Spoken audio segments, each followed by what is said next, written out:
Bienvenidos a una nueva semana en Agenda Económica PM, cuyo primer tema es el mismo de los últimos programas. No ha habido cambios. Es el paro de los camioneros, porque si bien el fin de semana hubo acuerdo con alguna de las asociaciones, la verdad es que el movimiento continúa. Y también lo que continúan son las potenciales y también actuales pérdidas para distintos sectores, especialmente de exportaciones de frutas. Todo lo resume Belén Vázquez.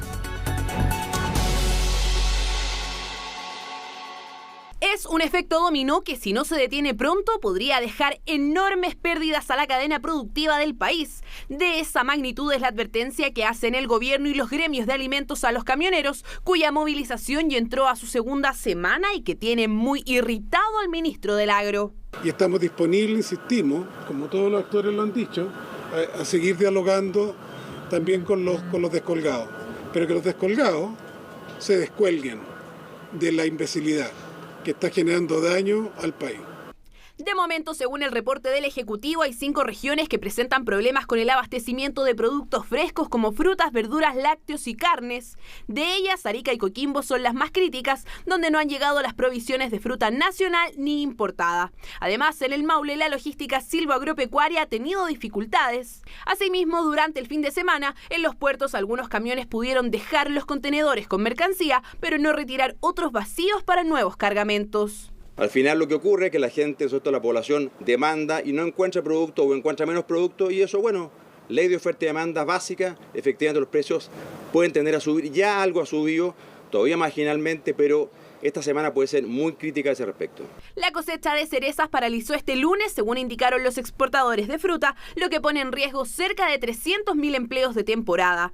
Mientras que los 3 buques programados para zarpar entre viernes y domingo salieron con menos carga de la esperada, dejando 1.700 contenedores en tierra, equivalentes a 30 millones de kilos de esta fruta. Con ello, las pérdidas estimadas por los productores bordean los 500 millones de dólares. La industria total de la cereza son 2.000 millones de dólares y se produce en prácticamente un mes. Entonces son 500 millones de dólares por semana, más o menos. Y uno invierte 20.000 dólares por hectárea durante todo el año para lograr la cosecha. O sea, estamos hablando hoy día de poner en riesgo solamente en estos contenedores que eran acá 50 millones de dólares. Las ferias libres, en tanto, han podido funcionar con relativa normalidad, aunque de todos modos los dirigentes aseguran que hubo algunas alteraciones en la cadena. Esto afectó particularmente a las hortalizas, pero en contraste las cerezas bajaron de manera considerable su precio. Los que fueron a la feria este fin de semana estaba a 500 pesos el kilo de cereza y la más cara a 1.000 pesos, que es un regalo. Este fin de semana las ferias libres pudimos abastecer con cierta regularidad, pero nos preocupa mucho esta semana y el futuro.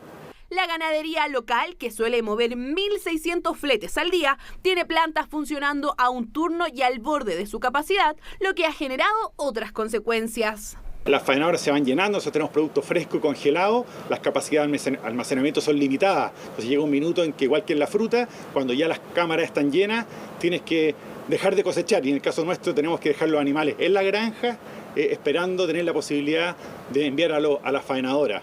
La industria forestal arriesga la paralización de las plantas, que pueden funcionar 7 días sin abastecimiento en el caso de una planta de celulosa y 4 o 5 si es un aserradero. De estos últimos, se estima que solo en el Maule entre 80 y 100 detuvieron sus operaciones este lunes. El llamado es transversal y con el mismo mensaje de poner las movilizaciones y retornar lo más pronto posible a la normalidad la seguridad alimentaria.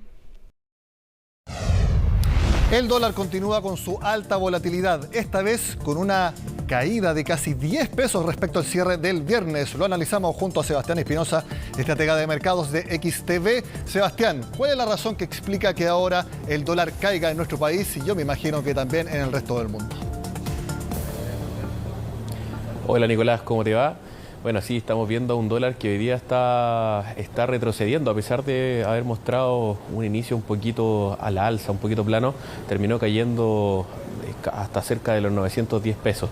La verdad es que hoy día no ha sido una jornada particularmente de un dólar bajista a nivel internacional. Si miramos el dólar index, que es el indicador del dólar a nivel global, se estuvo apreciando durante la mañana tras haber tenido caídas, y el cobre también fue contrario a lo que sucedió finalmente con el dólar.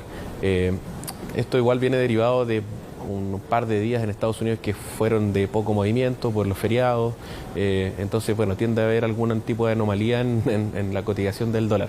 Lo que sí va a ser clave esta semana porque vienen muchos datos macroeconómicos importantes, el IMASEC en Chile, viene el PMI en China, viene también los datos de empleo en Estados Unidos, por lo cual el mercado está muy expectante de cómo pueden salir estos datos para ver en qué dirección puede tomar el dólar el resto del mes y el final de año. Sí, y esa incertidumbre está en lo que tú mencionaste, porque cayó el cobre, y cuando cae el cobre tiende a subir el dólar, que fue lo que pasó a mitad de la jornada, pero luego vino el cambio de dirección. Claro, sí. Lo que sí sucedió con el cobre fue que tuvo una apertura muy a la baja y durante la sesión empezó a rebotar desde mínimos.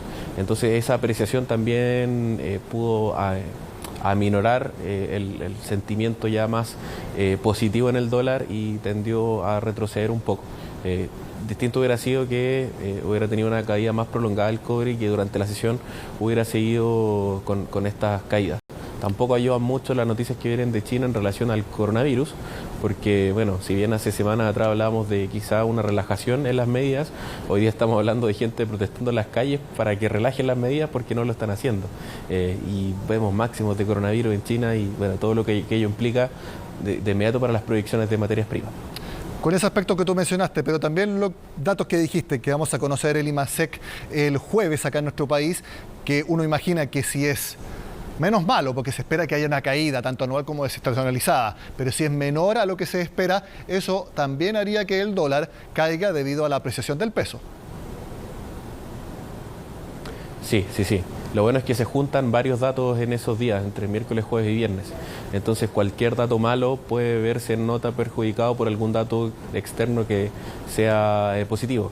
Como decía, está el PMI, está el IMASEC en Chile y también están los datos de empleo en Estados Unidos, en donde se espera, por ejemplo, que el desempleo se mantenga en 3,7 y esto es muy relevante, ya que si, por ejemplo, sube levemente el desempleo, está en línea de, obviamente, la subida de tasa en Estados Unidos y cambian las perspectivas también a corto plazo para esa divisa en particular y termina afectando a nivel local de otra forma. Entonces, claro, está el IMASEC que tiene mucha relevancia a nivel local, pero no debemos dejar de lado los otros datos que también pueden tener una relevancia importante en el precio del cobre, en el dólar a nivel internacional y también acá a nivel local. Todos datos que vamos a seguir muy atentamente. Sebastián Espinosa, gracias por estar con nosotros, que esté muy bien.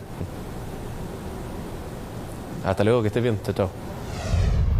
Hacemos una pausa y al regreso analizamos un libro que se hace la siguiente pregunta. ¿Cuáles deben ser las bases para el desarrollo económico del futuro de nuestro país? Acá en Agenda Económica, cuando volvamos.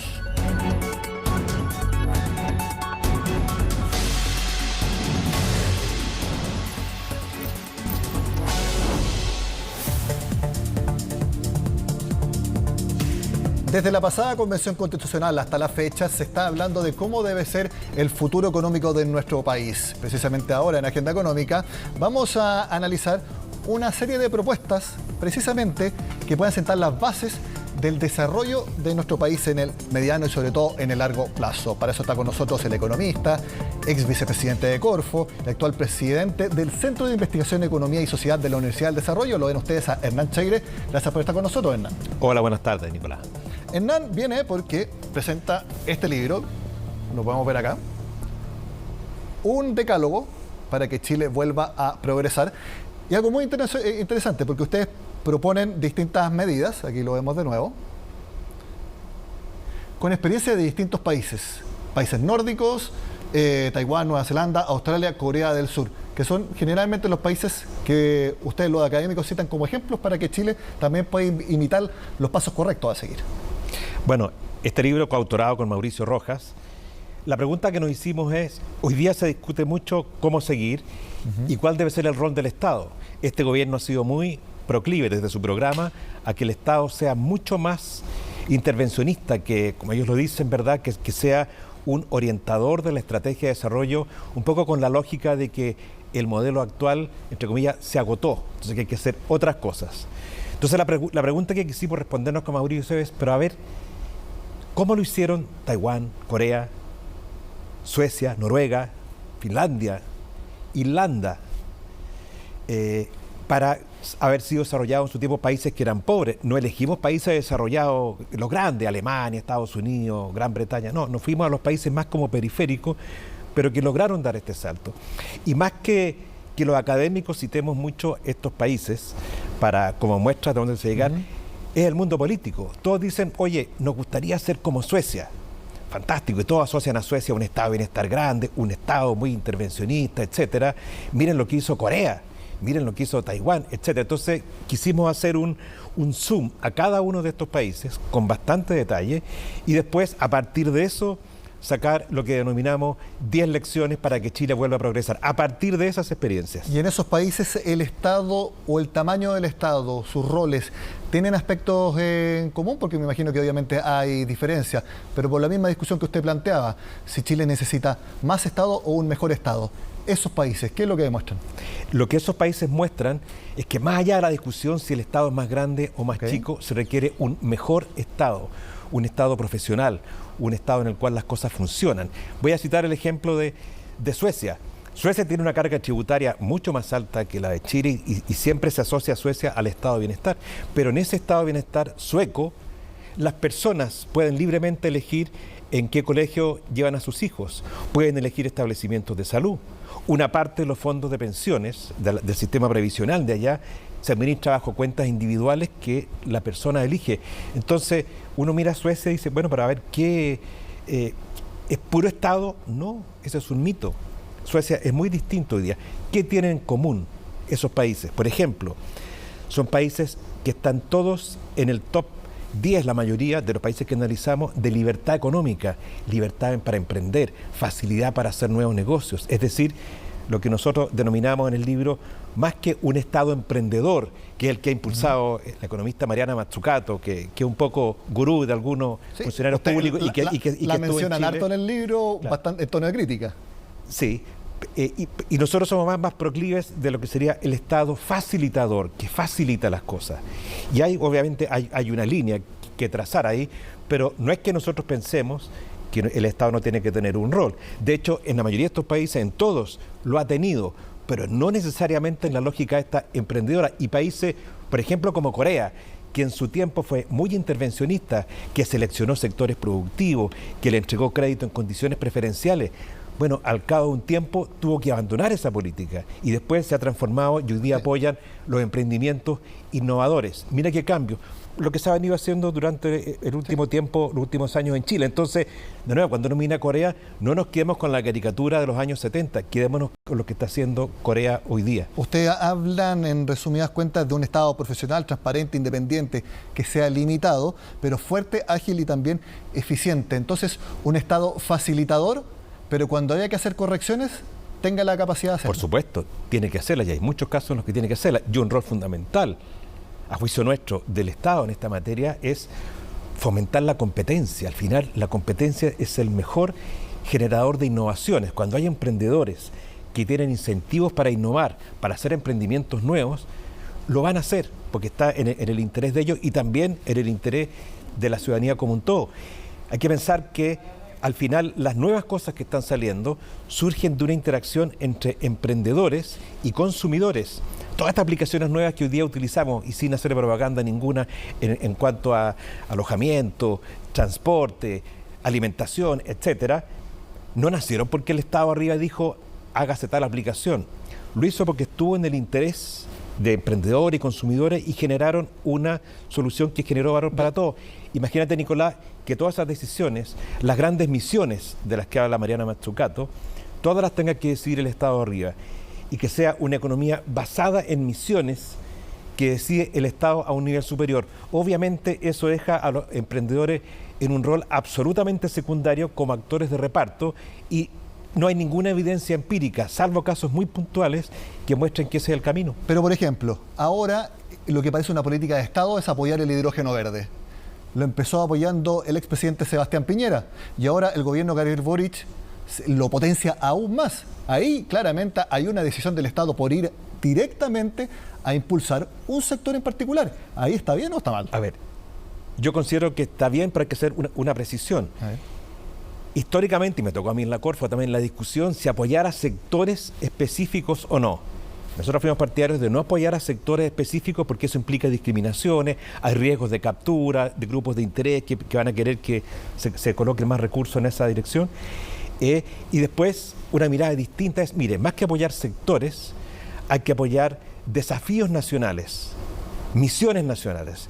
Entonces, ¿qué hizo el presidente Piñera en su gobierno anterior? Dijo, mire, apuntemos a un Chile descarbonizado al año 2050. Chile descarbonizado, ahí caben muchos sectores, caben muchos tipos de medidas, y una de ellas, bueno, la única, fue el tema del hidrógeno verde, que este gobierno impulsó, y me parece perfecto. Entonces, si vamos más allá de las caricaturas, si yo creo en este enfoque de las misiones, una misión, 2 misiones, 3 al mismo tiempo, yo creo que por último no habría mayor problema, y creo que ahí estaríamos de acuerdo con muchos. Pero tener una economía completa que funciona a partir de misiones que decide una autoridad central, creo que no es correcto. Y déjame decir una cosa más. Sí.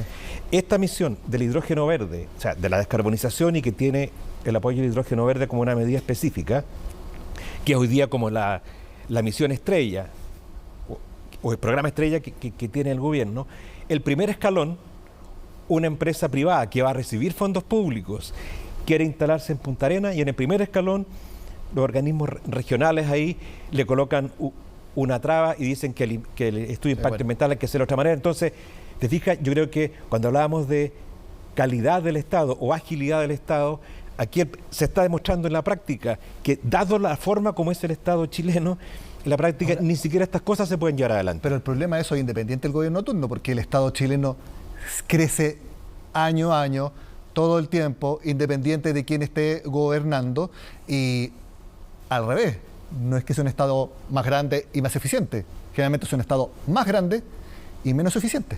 Pero absolutamente de acuerdo, esto no le estoy echando la culpa a este gobierno de lo que pasó en el sur, estoy diciendo que ese enfoque que centra todo el gobierno al final coloca atrás. Por lo tanto, todos han dicho, oye, esto hay que resolverlo de otra manera, hay que hacerlo más rápido. Bueno, ese es un Estado facilitador. O sea, avanzar en esa línea, yo encuentro que es fantástico. Otro tema relevante que no lo puedo dejar afuera, que es un denominador común de estos países. Porque hoy día discutimos una medida puntual, si colocar, incluso a nivel de los impuestos, si subimos subimos este otro. Bueno, en todos esos países, ¿cuál fue un denominador común fuerte? La calidad de la educación. Es educación de alta calidad que les permitió acometer los desafíos que se propusieron. Por ejemplo, Taiwán, que es la isla que sabemos los problemas que tiene con China, bueno, es un gran productor de semiconductores, ¿verdad? Los chips.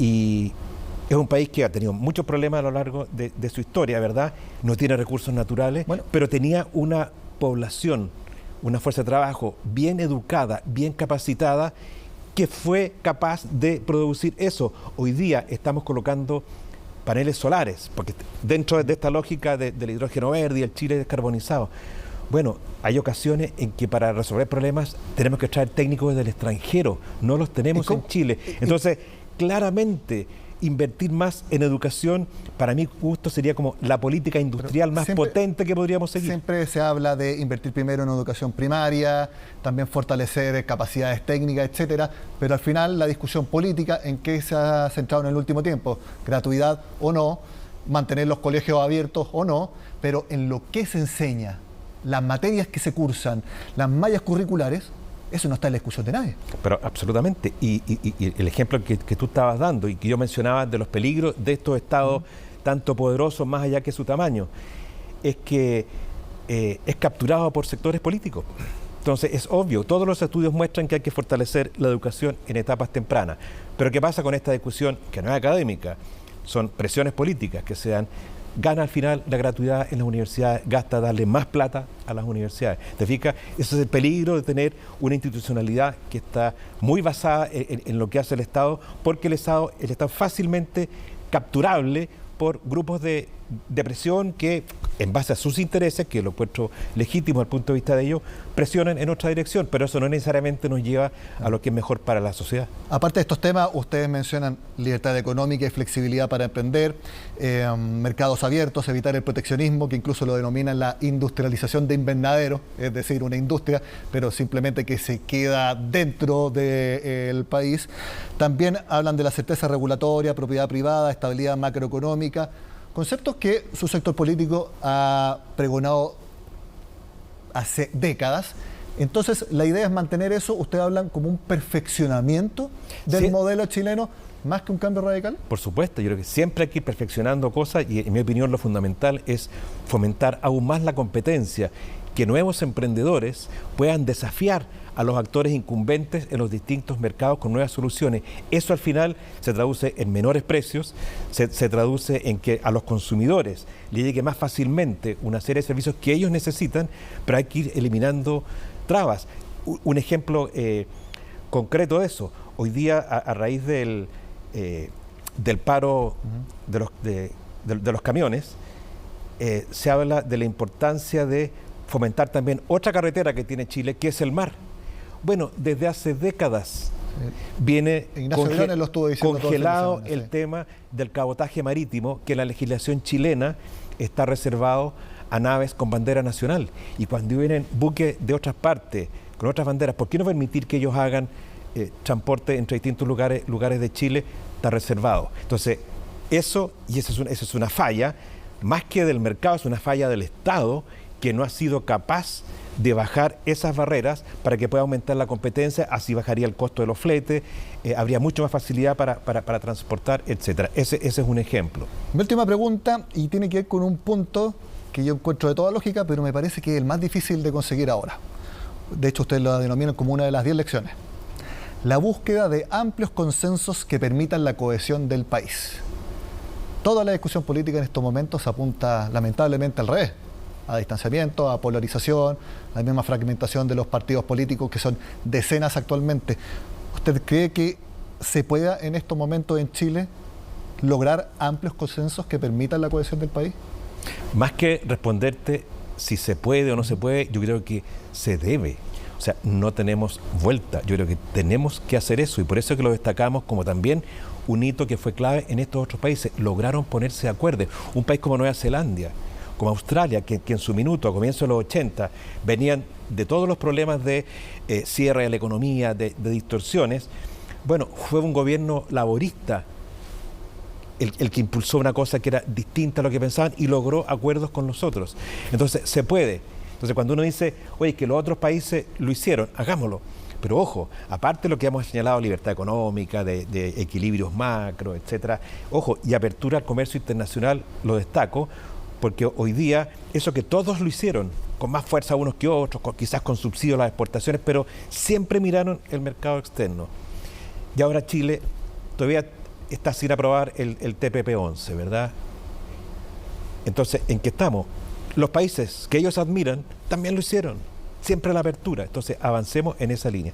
Y en lo que se refiere a los acuerdos, eso es fundamental. Yo creo que es imperativo hoy día que logremos en todos los temas, reforma previsional incluida, reforma tributaria incluida, estrategia de desarrollo, buscar puntos de acuerdo. Yo creo que si uno lee este libro, lee las lecciones, yo estoy seguro que con buena voluntad de ambas partes uno puede ir logrando puntos de acuerdo para al menos avanzar en lo que estamos de acuerdo y en lo cual falta muchísimo por hacer todavía.